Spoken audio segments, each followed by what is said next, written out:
Welcome back to our video today. Chelsea currently find themselves 15th with 1 point, 4 goals conceded and 1 goal scored. The lowest start in a Premier League season. So we're going to analyze why Chelsea find themselves in this position, and Chelsea have been lining themselves up in a 3-4-3. Yet at preseason, they were lining themselves up in a 4-2-3-1. So this is how Chelsea lined up in preseason. Chelsea lined themselves up in a 4-2-3-1 with the following personnel being key starters. The point of focus is the availability of Christopher Nkunku in the team, where he was playing as a second striker next to Nicholas Jackson. Santos, who started as a defensive midfielder, will drop in between the centre-backs, while Enzo will push slightly forward with Raheem Sterling or Ian Maatsen coming in midfield. Reece James and Chilwell will hold width on either side, with either Sterling and Maatsen pushing wide, or the two fullbacks, one inverting while the other holding the width down the other side, with an inside forward coming into midfield, forming something like a 3-3-4, with Nkunku playing alongside Jackson as a front two. Now, should Chelsea shift from the 3-4-3 to the 4-2-3-1 or a 4-3-3 they've used this season? Chelsea currently start and line themselves up in a 3-4-3. But this system does not look suitable for Chelsea, and I'm going to give you reasons why. So, Pochettino during the start of the season might have preferred this system because he lacked a clear defensive midfielder. But currently, Chelsea have signed two defensive midfielders in Caicedo and Romeo Lavia. We are going to also look at teams that employ a three at the back building strategy, such as Manchester City, and how they found success with this system. Like, share and subscribe to this channel for more videos like this. So, we know very well that Chelsea have been lining themselves up in a 3-4-3. Pochettino prefers with building with a 3-man at the back. This system involves having 3 centre-backs, 2 midfielders and wing-backs who give Chelsea the width. Conor Gallagher has been preferred to start in deeper positions, with Enzo pushing slightly forward, so that Chelsea can have a 3-2-5 system in attack, where the wing-backs and the inside forwards overload the opposition back four. Chilwell and Reece James have been the starting wing-backs in this position. But we see the problem of having wing-backs, especially down the left channel.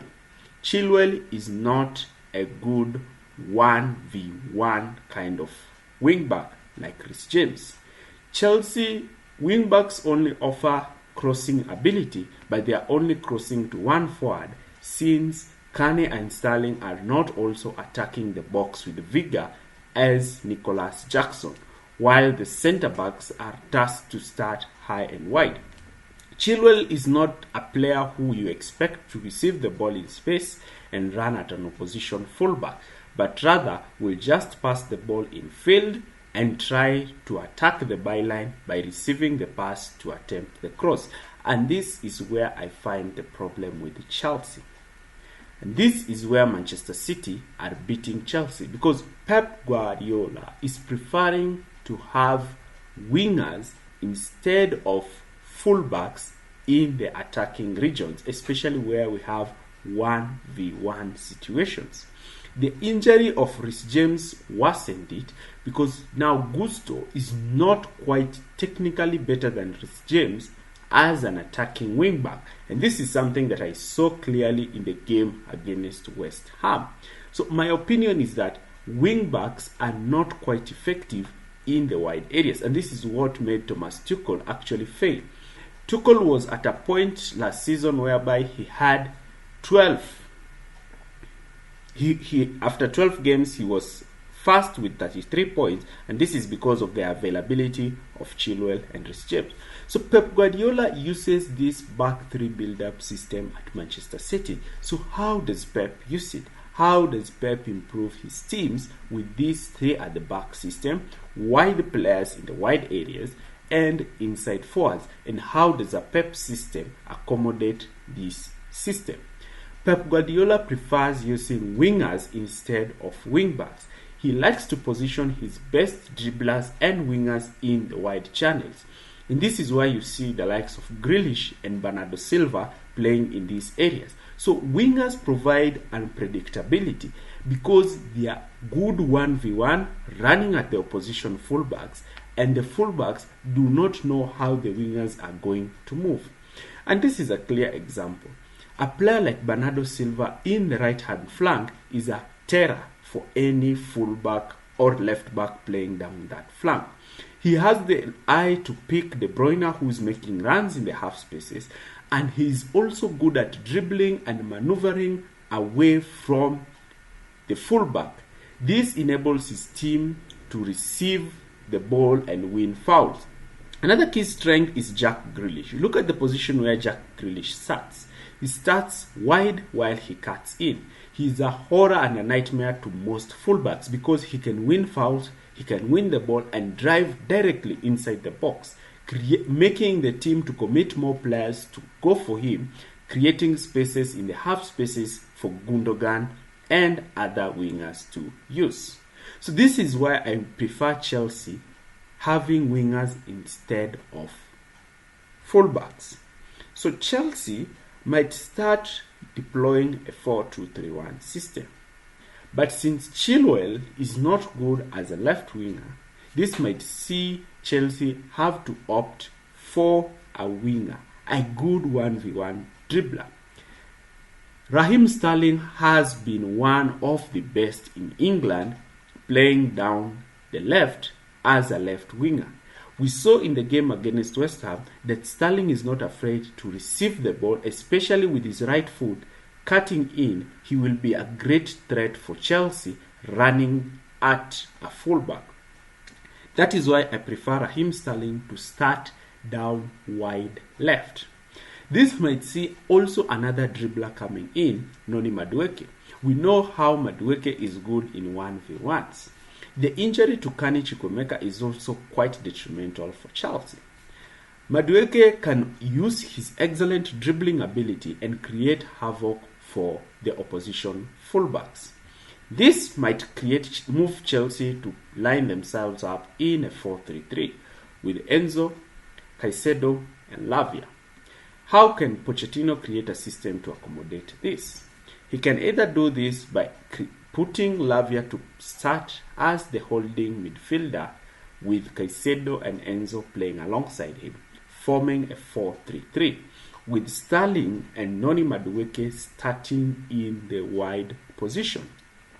This might see Colwill or one centre-back drop with aggressive fullbacks pushing forward in Chilwell and Gusto, with Chilwell giving Raheem Sterling the overlap option while Gusto giving Noni Madueke the underlapping option. We know Madueke does not like to cut in, but rather run towards the byline. Another system that Chelsea might see Gusto underlapping and Madueke holding the width. And this is something that is quite important for Chelsea, having a fullback in the half space who can now make those crosses and make those underlapping runs. Down the left-hand flank, Sterling will be the one who will likely cut in and run towards the half spaces, or Chilwell has also been good at Leicester making these underlapping runs. And this is something that Chelsea can hugely benefit by having wingers instead of wingbacks in the wide areas. Wingers provide unpredictability, they are more attack-minded, and fullbacks will run scared about facing lethal wingers.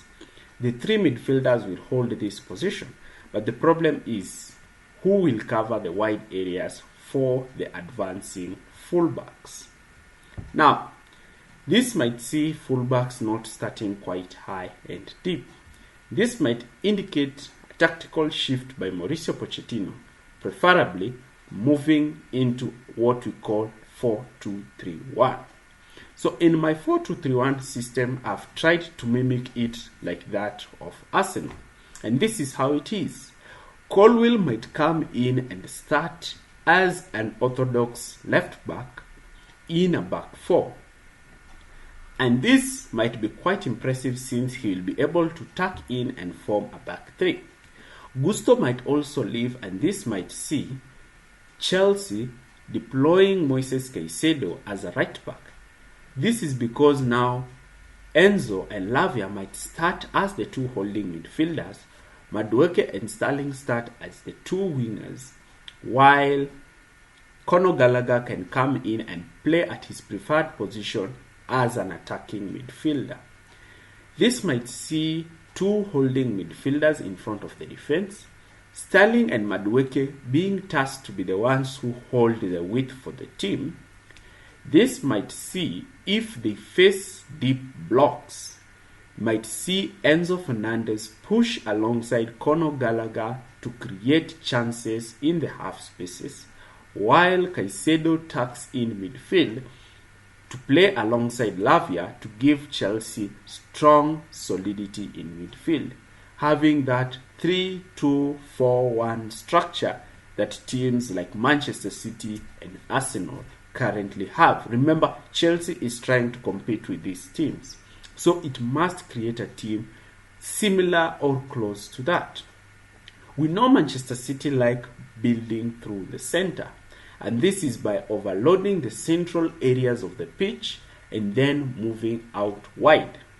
This is done by John Stones joining Rodri in midfield, with De Bruyne and Gundogan occupying the half spaces. So Chelsea might also attempt to build down the center and then push the ball in the wide areas where their best 1v1 wingers might have the opportunity to run against the fullbacks. Alternatively, Chelsea might also decide to start Disasi as a right back and Chilwell to come in. This might see Enzo Fernandez starting quite deeper, while Chilwell pushes forward since he's a more aggressively attack-minded fullback, giving Sterling and himself chances and opportunities to create unpredictability for the opposition wingback. The system of having 5 players behind the ball with 5 players ahead of the ball will give Chelsea a striking balance. And that is something that Chelsea should work for. Clearly, the 3-4-3 has not been working quite well at Chelsea. The reason being is the wing-back system. Wing-backs are not good on 1v1, and therefore opposition fullbacks are able to deal with them well. Positioning your creative wingers in the midfield where they are congested is limiting their abilities. And this is something that Tuchel struggled with, and therefore he opted to have midfielders such as Mount and Havertz in this position. So Pochettino should attempt to switch to his preferred back four system that will give the best for his team. Thanks for